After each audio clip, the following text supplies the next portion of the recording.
What's up, everybody? A good day of Shabbos. Welcome back to another installment of I have no idea what I'm doing. And we're going to continue with the Maamar and Nasiv Malka, picking up B'siyata D'Shmaya on section 8. And as always, we will read the last paragraph just to recap.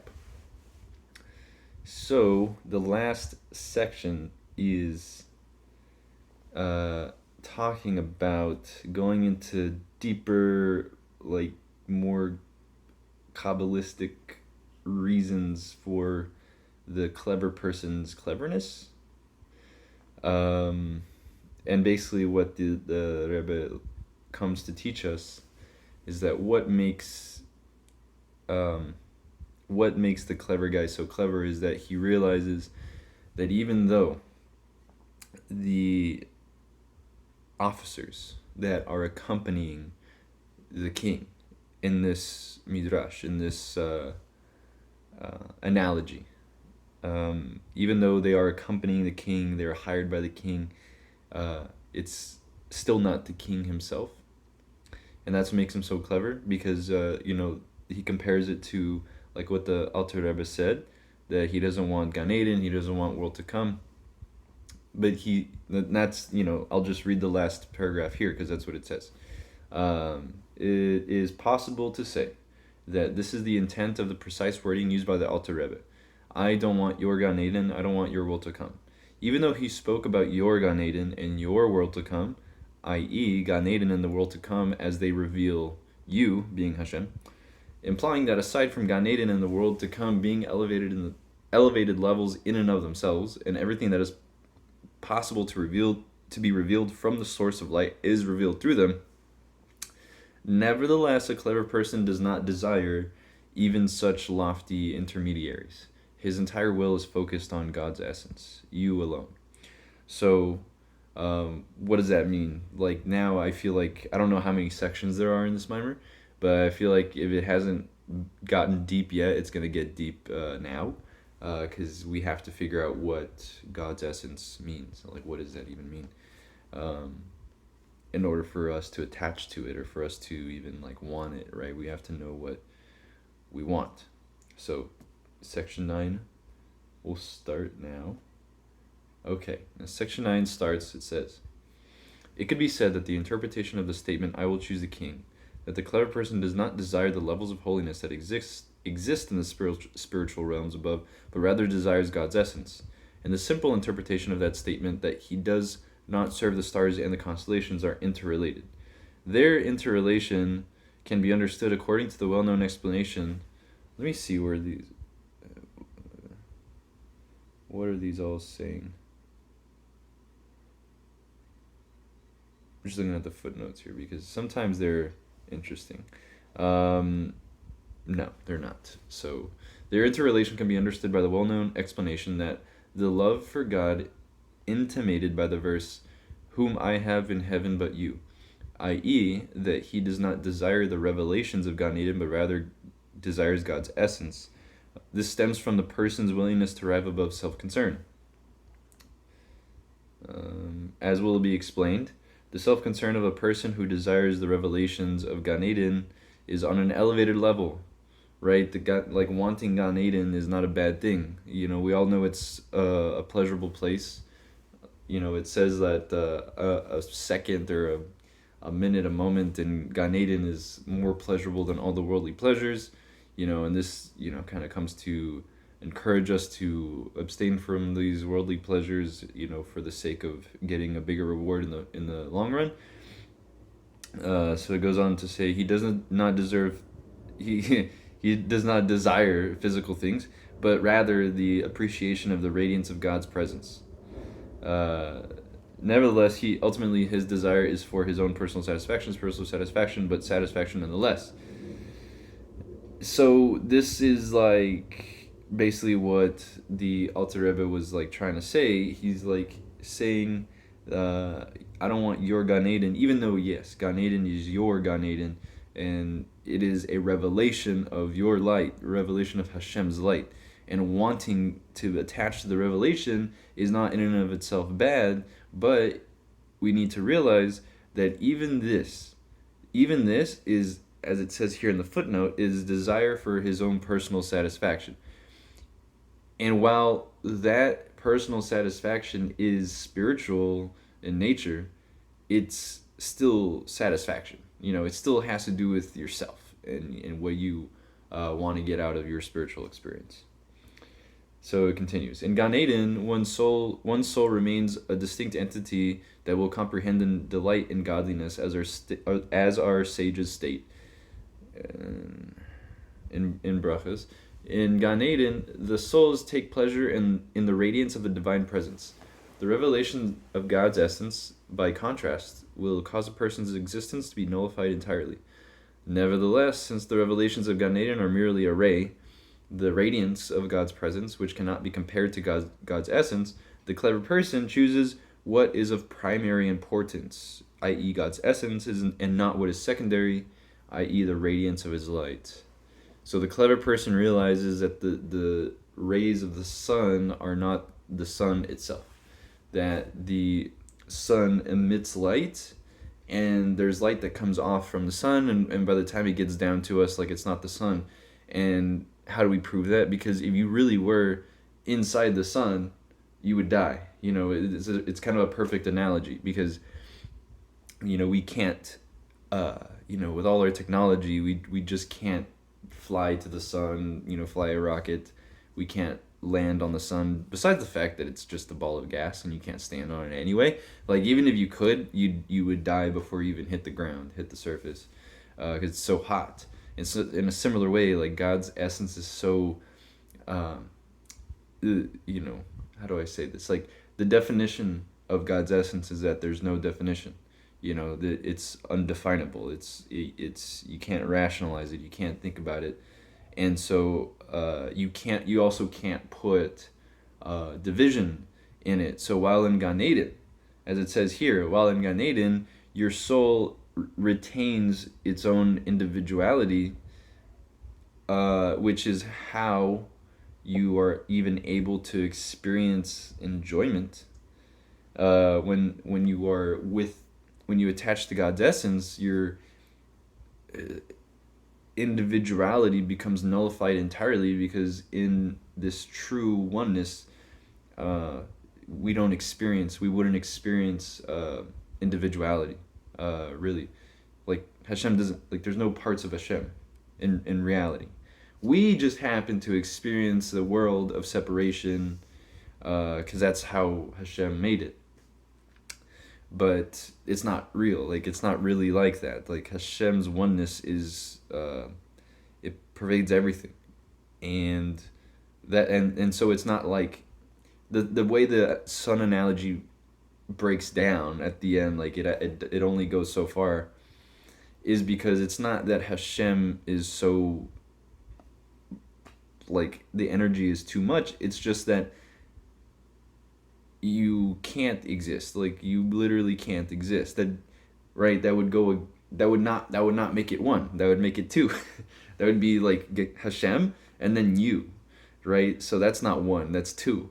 So by definition, like, you can't exist. So just as an aside there.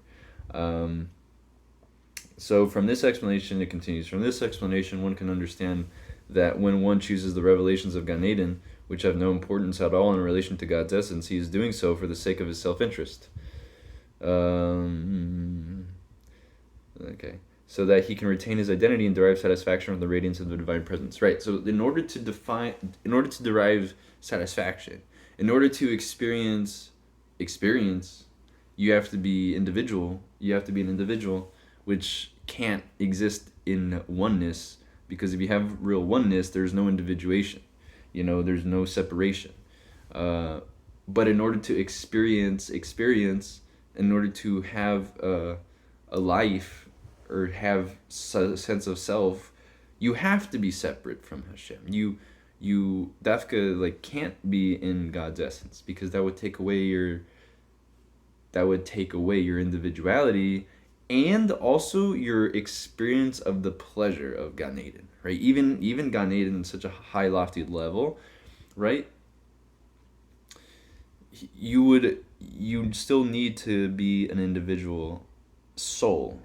You still have to have some sort of individuation to experience the pleasure of even Gan Eden, the radiance of Hashem. Even though this is good, it's still separate from Hashem. As a consequence, it continues, the possibility exists that this will lead through a long sequence of chain-like descents to the approach that although the person knows that the influence conveyed by the 70 patron angels comes from a place of death, as explained in the end of section 5, he nevertheless desires this influence more than influence from holiness, because in this manner he will receive greater abundance. There's an interesting footnote here. Let's see what it says. The desire for the radiance of the divine presence reflects an elevated plane of spiritual awareness, right? So this is not to knock the guy that wants Gan Eden, okay? This is not to say that that's bad again, right? While the desire for the influence from the 70 patron angels stems from the base material desire. Right, so again, like this guy that wants Gan Eden, he's doing a lot better than the guy who just wants, as we say, Gashmias, that just wants materiality. Nevertheless, they share a common factor, self-concern. Now, self-concern is a slippery slope. When a person is motivated by self-concern, even if that self-concern is on a refined level, it is entirely possible that ultimately he will find himself expressing his self-concern on a lower and even base level. This is huge. This is the Chiddush, and this explains so much. That if what you want is Gan Eden, the fact that you're pursuing such a thing because of what you want, there's always this possibility that at some point you will express that self-concern even in a more basic level, right? So you might actually, it's a slippery slope, because even though now, in this example, this guy says he wants Gan Eden, and he's really spiritual, religious, whatever, because he's focusing on his want and his own concern for his own spiritual experience, because that's what's central in his mind and his heart. Ultimately, it's always possible that sometime he will find himself falling down to the level of the person who just wants the 70 patron angels, who just wants to receive his pleasure from Makif. It's just kind of a slippery slope. That's all he's saying. All right. So continuing, says, similar concepts apply with regard to the error of those who serve the stars and the constellations because they think them to be significant entities. Either because they think that influence comes from the stars and constellations themselves, or because they maintain that the stars and constellations have the choice to convey influence. Here too, the mistaken perspective of one who desires the revelations of Gan Eden and not God's essence. This is a good comparison, i.e., he considers something outside God's essence as important, can ultimately lead through a long sequence of chain-like descents, him to consider the stars and constellations as important, to think that they have free choice or that they themselves are the source of influence, heaven forbid. It says, previously the Maamar spoke from an emotional perspective, what the person desires. Now it is speaking from an intellectual perspective, what the person considers important, which is a distinction. It's a really good distinction to make, because we know what this feels like in real life. We know how we sometimes we see things or whatever, and we have an emotional draw to it, but then you think about it for a couple seconds and you're like, okay, that's not the best for me, whatever. But now the Rebbe is talking about when you even get there, when you already start to intellectualize, you're already intellectualizing, and even through this thought process, you're able to conclude that you probably could worship idols, like mamish, just worship idols, literal idols, right? That sounds like a kind of a logical fallacy, but it's not, okay? Because you know why it's not? Because that's exactly how idol worship happened. I think we read about this. I don't think it was this Maamar. I think it was another letter from the Rebbe, I think, in previous classes. But he explains how, idol worship came to be. And basically, the rundown of it on one foot is that, Adam Arishon knew Hashem. He was created by Hashem, and his children knew Hashem just like that. And so, what was the big deal? Like, where did they get off? Is this? It's literally this, that our self concern gets in the way of our own attachment to Hashem, and we start to think that other things are important besides just attaching to His essence. Now, like, let me just interject and say parenthetically that this is already an insanely high level that I don't, we, like, if we're not on this level, I don't think we should be so hard on ourselves. This is already insane to say that you are solely committed to even God's radiance. You know what I mean? Much less God's essence. But it is to say that when you do attach to something besides God's essence, it's always, we have to be cognizant. I guess that's really the moral of the story here. All right, continuing. Moreover, one may say that even when a person desires Gan Eden, because it is the Gan Eden of the Holy One, blessed be He, it is still possible to come to the error that the stars and constellations have choice of whether or not to convey influence, and even to the error that they are the source of the influence. For even according to this mistaken thinking, the power that the stars and constellations have to provide influence is not their independent province, but rather stems from the fact that the Holy One, blessed be He, appointed them to serve this function, as explained in section 3 above. Thus, there is a commonality between this mistaken approach and the desire for your Gan Eden. So, the Rebbe is saying these two states aren't so far apart, Like, we can't be so quick to judge the people who just want to derive their benefits or their abundance from Makif or from these 70 angels, patron angels of the nations, because we do this all the time, like, who are we to judge people who actually worship literal idols, right? Who are we to judge, like, the churchgoers and whatnot? Because at the end of the day, like, we're doing this all the time.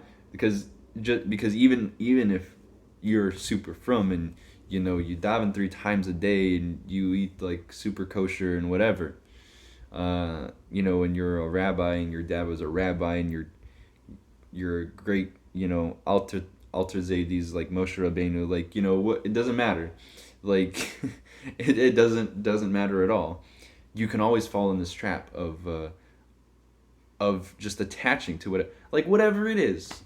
You know what it is for yourself, for like it could be literally like just exact like a personal thing. Like, I love when I'm davening and I get into a zone and it really is like is very pleasurable. It really is nice. And you get into this mode of this like state of mind where it's just serene and it's just very peaceful and you feel very connected, and all that's great, right? That's definitely better than pursuing pleasure somewhere else. But it's not that different though. Like, it's better, but it's only so much better. It's only marginally better. No one's gonna tell you not to go daven, not to go to shul or anything like that, or not to pursue spirituality. No one's gonna tell you not to do that. But the Rebbe here is gonna tell you, like, be careful, because Gan Eden is still just a creation. You know what I mean? And worshiping Gan Eden or worshiping this spiritual experience isn't so much different than these churchgoers. It's not, because they're doing the same thing, and it's part of human nature. I think that's like actually the point here, is that this is actually a part of human nature, and we always have to be careful that we can fall down that slippery slope at any time. So the last paragraph here says, the approach that does not even allow for the possibility that I will choose the Duke comes from arousing oneself, which, at least in microcosm, is within the potential of every Jew, as will be explained, so that he does not desire even your Gan Eden, but nothing but you alone. So he's saying, like, even though this seems kind of like out of reach, he's saying, like, it's not out of reach. I think, we can go section 10. Let's just try it. Let's try section 10. Let me see how long it is. It's kind of long. It is kind of long. Let's let's just try it. Okay. For further explanation can be added to clarify the connection between the approach of I will choose a king and the love of God intimated by the verse, whom I have in heaven but you, i.e., that one desires God's essence alone. The fundamental error that led to the worship of the stars and constellations is, which, as explained above, serve as analogies for all the intermediaries that control the natural order, is that primacy is attributed to something that was intended to be merely an intermediary. This leads to twofold misunderstanding. A, with regard to the stars and constellations themselves. In truth, they are merely an intermediary, an axe in the hand of the chopper.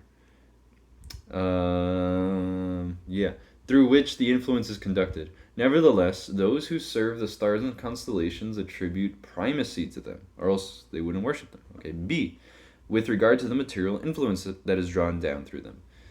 The entire purpose of God granting material influence is that it be used for one's divine service.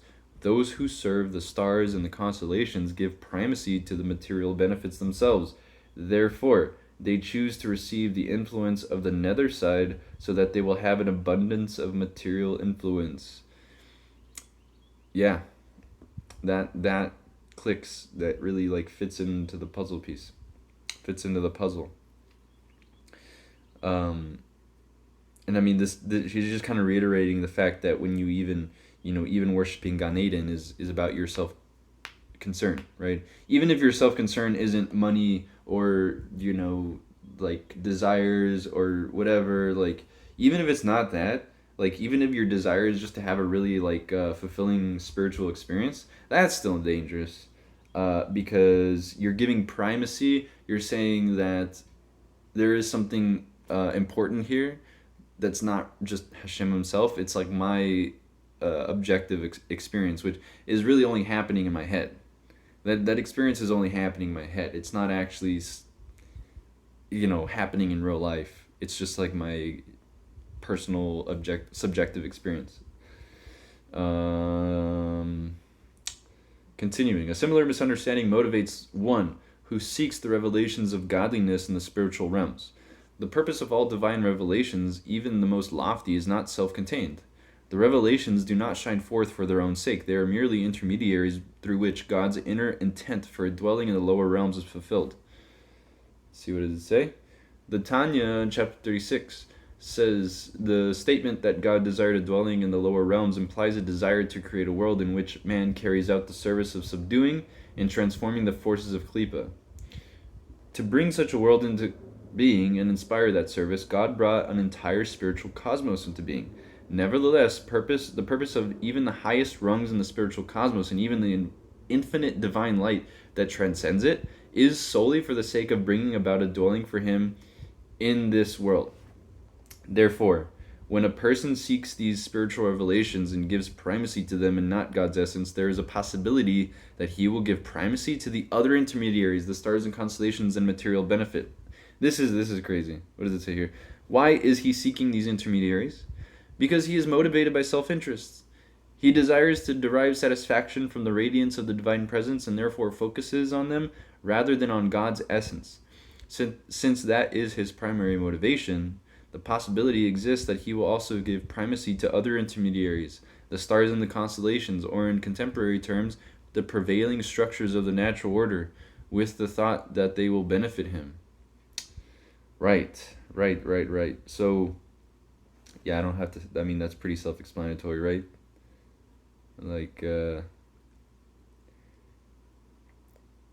Hashem's whole purpose of creating this world, this is a deeper idea. I don't know if he's going to go into this, but the only, everything exists in Hashem's essence. All of creation is contained within Hashem's essence. It's not that God is in this world, it's that the world is in God, so to speak. And I don't know if that makes sense. But as such, everything exists in the higher realms in a more perfect state. And a perfect relationship between two people is not one that has no conflict. It's the one that has conflict, and then despite the conflict, or rather because of the conflict, precisely because of the conflict, the relationship grows and becomes stronger, right? And so, and that's actually the more perfect form of a relationship. So Hashem creates that, right? He creates the conflict and creates the distance and creates this situation where you actually have to work and desire and want to get close to Hashem, because that actually creates the more perfect kind of relationship versus just this relationship where we're just infinitely receiving and then he's infinitely giving, which is kind of more real, but he has to make it seem like we want to, give back. We want to do something, we want to grab onto him or whatever. Like, we have these desires. And he makes this whole, like in Chassidus it's called Seder Hastashlut, but he makes this whole order of creation, separation is like these rungs of the ladders, I guess, these worlds or whatever, whatever you want to call them, precisely to create this experience of wanting to work and achieve that, like get closer to him. But when we take these lower realms and we take all this stuff, all these creations, which are all creations, by the way, the just like you and I, those are as much creations as you and I. Like, that's kind of what the Rebbe is saying here. And to worship them and to like to grant primacy to these things is no different than granting primacy to like any of these other lower level things that we would readily be like, oh, that's a Avodah Zarah, or like that's a Getchka, that's a whatever. But it's the same exact like function spiritually or psychologically. All right, enough of my commentary. Continuing on this basis, it is possible to explain the underlying rationale as to why, as stated in the Midrash, cited at the outset, there are those among the nations of the world who serve the sun and those who serve the moon, while Israel serves only the Holy One, blessed be He. The source for the existence of the nations of the world is the external dimension of God's will. One wants something not for its own sake, but for the sake of something else. Oh, that's a good, what do you call it? Footnote here. What does it say? It's in the way. Everything's in the way. Oh my gosh. Okay, it says, to cite an example from an ordinary experience. Oh, I'm so glad I read this. I'm going to read this. A person engages in a business enterprise. Why? Because he seeks to gain a profit. All right. He does not desire all the struggle of commercial activity for its own sake. What he desires is the ultimate benefit he will derive, and this is the focus on the inner dimension of his will. The external dimension of his will, what he wants to do so that he can achieve his inner desire, are focused on the activities he must undertake to earn it. Similarly, in the analog, God created the world because he desired a dwelling in the lower realms. Remember, this is like, because that's the more perfect relationship. That dwelling is brought about through the involvement of the Jewish people in the Torah and its mitzvos, as they both exist in this material world. As Rashi states in the beginning of his commentary to the Torah, that the motivation for the entire this was the motivation for the entire creation. This is the inner dimension of God's will. To enable that will to be brought into expression, he brought into being this material world, as well as all the spiritual worlds. He does not desire them in and of themselves. They exist only to bring his inner desire to fruition. They are thus all expressions of the external dimension of his will. That's actually a really good analogy, and he doesn't say this. I guess the commentary doesn't say this, but I'll go ahead and say it, that I think this works. I'm running out of time. Okay, fine. I think this could work also both ways by us, that when we, there could be this mode, especially like the person who, worships Gan Eden, or like grants primacy to these other lower levels. That's not God's essence. That's just God's radiance. But it's not that we forget about Hashem. Chas v'shalom. Like, we remember, right? It's like the businessman. He always is he's thinking about the profit he's gonna make at the end of the day. And just the same, when we're like, oh, I want to have this spiritual experience, we ultimately understand that it's connecting to Hashem, right? And that's why the Rebbe was saying earlier, that it's not that these people worship the stars and the moon because just because. No, no, no. They understand that that the influence ultimately comes from Hashem. That's why they're worshiping the stars, because they know Hashem created them, and they know that these things are supposed to be in the world for some reason, and they think it's appropriate to like worship them, whatever. But ultimately, it's the same thing. Okay. Um, Continuing, we're almost done. The aspect of the external dimension of his will that serves as the source for the existence of the nations of the world is expressed in a manner that does not appreciate that this external desire is for the sake of something else, i.e., that in truth they exist to enable the inner dimension of God's will to be expressed, but rather thinks of itself as the ultimate purpose. The Maamar is stating that mankind in general is motivated by an innate self-concern, because the souls of people at large are rooted in the external dimension of his will. This leads to a mistake in their worldview. Since their souls are rooted in a level of godliness that serves as the source for intermediaries that enable our world to come into existence, the intermediaries are significant to them. As a result, they view themselves and their environment as having a self-contained purpose. The concept that they exist solely for the sake of the fulfillment of God's inner desire is inherently foreign to them. To refer back to the analogy given in section 5 above, it is like a workaholic. He has lost sight of the goal for which he works. The work itself becomes a self-contained goal. So this is like actually uncovering a deeper reason, or a deeper like. Okay, I'm not gonna say that because he's actually gonna say it. Okay, never mind. I'm gonna say that. All right. Continues. Therefore, as a consequence of being so created, the nations of the world give primacy to the intermediaries, the stars and the constellations. See Rambam. What does it say? See Rambam, the beginning of Hilchos Avodas Kochavim, which explains that the reason the early pagans thought that they should honor the stars and constellations is not, as explained previously in section 3, that they thought it was necessary to acknowledge them as one acknowledges a waiter who brings wine, but rather because the Holy One, blessed be He, conveyed honor upon them, and consequently man's conveying honor upon them is God's desire. Why did they develop such a misconception? It is possible to say that the reason for their error stems from their inherent makeup. The external dimension of God's will that serves as a source for the existence of the nations of the world gives rise to their mistaken perception that the existence of the intermediaries reflects God's inner desire. So the human beings are also creations, just like the stars and the moon. So the Rebbe is explaining that it's only natural, right? It's really only natural for a human being to do this. And that's why it's such a huge merit. And it's almost supernatural for a human being to want to just serve Hashem, which makes, that's what he's going to say right now. I'm just going to finish it and then maybe say something. Probably not. Okay.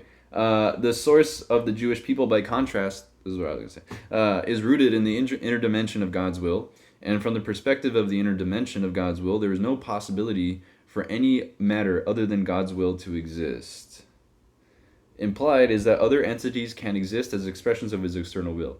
They are intermediaries. The sole purpose is to facilitate the expression of his inner will, since their existence derives solely from his will. The power they exercise stems entirely from him, and their exercise of that power is not at all dependent by their choice. As such, there is no reason to attach to any importance to them. They are merely like an axe in the hands of the chopper. The uniqueness of the Jewish people is that their souls are rooted in the inner dimension of God's will. Therefore, they possess an inherent recognition that they themselves and everything that exists on both the material and spiritual planes are simply mediums to bring God's desire for a dwelling in the lower realms into expression. This insight stems from their innate spiritual makeup and defines their nature. Therefore, the Jewish people recognize that the intermediaries, the stars and the constellations, are like an axe in the hand of the chopper, and similarly, the material influence received is solely for the sake of divine service. Therefore, they serve only God, declaring, "I will choose the king." All right, now we're getting into the nuts and bolts of things.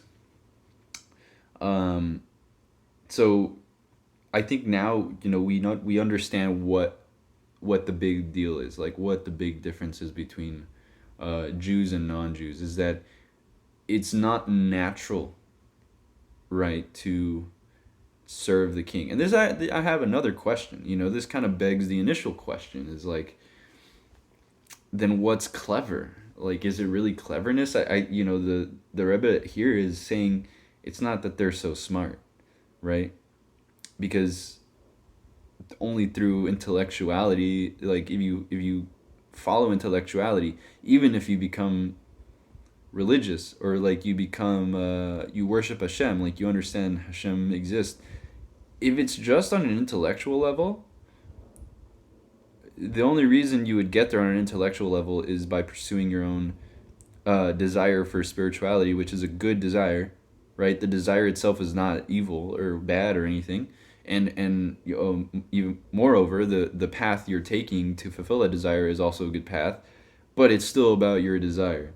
And when it's about your own desire, you always run the risk of sliding down that slippery slope into lower levels of actual avodah zarah, like the workaholic, who the businessman who only puts in, works 80 hours a week so he can make his money to support his family, whatever. But as this happens in real life, like we see this all the time in real life, that people just, their life becomes consumed by their work, and they basically like live to work instead of like work to live, right? So it's true. This is like a real example. This is not like a made up. This is not a theoretical, hypothetical situation. This like happens to everybody, and everyone is susceptible. But that's what makes a Jew special. You know what I mean? And that's what makes the Jew's service to Hashem distinct and unique from the service of like a Noachide. This is very important for Noachides to know. And I am happy that we're reading this and we're learning this, because I at least for me, like a huge question I always had was, why do you need to convert to do certain things? Like, you don't need to convert, obviously, in the grand scheme of things. You don't need to convert to have share in the world to come or anything, but you do need to convert if you want to serve Hashem on this level. If you have such a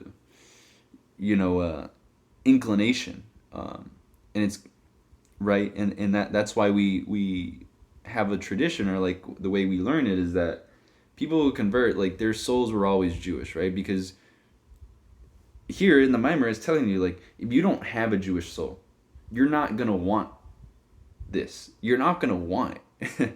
You know what I mean? You're not gonna wake up one day and be like, oh, like, I'm not Jewish, but I want to study Torah. Like, it's just not gonna happen, because that's not the way a human being operates. You know what I mean? So if you're having these thoughts, or you're having these feelings, it's worth exploring. Again, I can help you with that.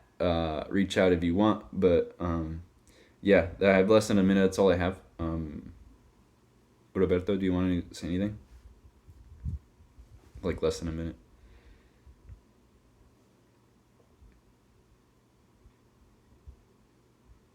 No? Okay. All right, good Shabbos. Thanks for joining me. I'll see you next week. Zrat Hashem. And